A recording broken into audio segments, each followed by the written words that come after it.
ඉරාන ඉස්ලාමීය පාලනයේ යකඩ මිනිසාගේ නිමාව සහ ඔහුගේ වසර 86ක ජීවිත ගමන. ලෝක දේශපාලනය වෙනස් කරමින් ඇමරිකානු සහ ඒස්ට්‍රාල ප්‍රහාර හමුවේ ඉරාන උත්තරීතර නායක අයතුල්ලා අලි කමේනි ජීවිතක්ෂයට පත්ව ඇති බව ඉරාන රාජ්‍ය මාධ්‍ය වාර්තා කරයි.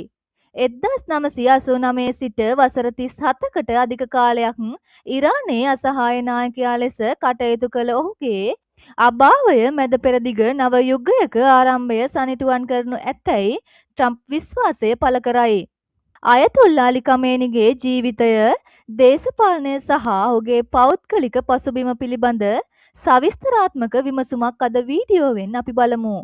අලි කමේනි 1939 අප්‍රේල් 19 වන දින ඉරානයේ මෂාඩ් සුද්ද නගරයේදී උපත ලැබීය.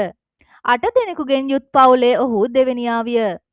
ඔහුගේ පියා වූ අයතුල්ලා සෙයියාද් ජවාඩ් කමේනි අතිශය සරල ආගමික විද්වතෙකු වූ අතර පවුල ජීවත් වූයේ එක් කාමරයකින් යුත් කුඩා නිවසකයි. ඇතැම් දිනවල රාත්‍රී ආහාරය පවා නොමැතිව නින්දට ගිය බව කමේනි පසුව පවසා ඇත.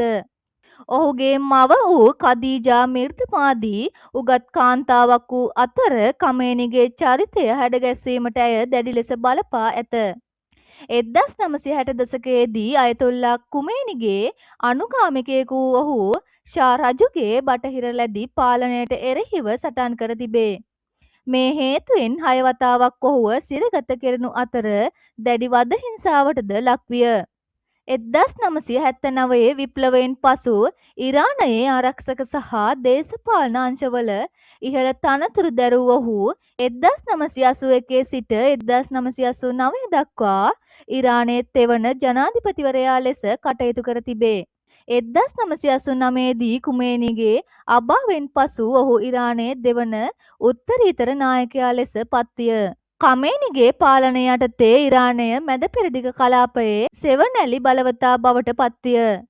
ලෙබනනයේ හිස්බුල්ලා, පලස්තීනයේ හමාස් සහ යේමනයේ හූති වැනි කණ්ඩායම් ශක්තිමත් කරමින් ඇමරිකාවට සහ ඊශ්‍රායලයට එරෙහිව දැඩි ස්ථාවරයක කමේනිගේ පාලනය කටයුතු කළා. බටහිර සම්බාධක හමුවේ වුවද ඉරානයේ න්‍යෂ්ටික වැඩසටහන ඉදිරියට ගෙන ගිය ඔහු ඒ සාමකාමී අරමුණු සඳහා බව නිරන්තරයෙන්ම පැවසුවා. කමේනි 1964 දී ඔහු මන්සූරේ සමග විවාහ විය. ඔහුට පුතුන් සිව් දෙනෙකු සහ දියණියන් දෙදෙනෙකු සිටී.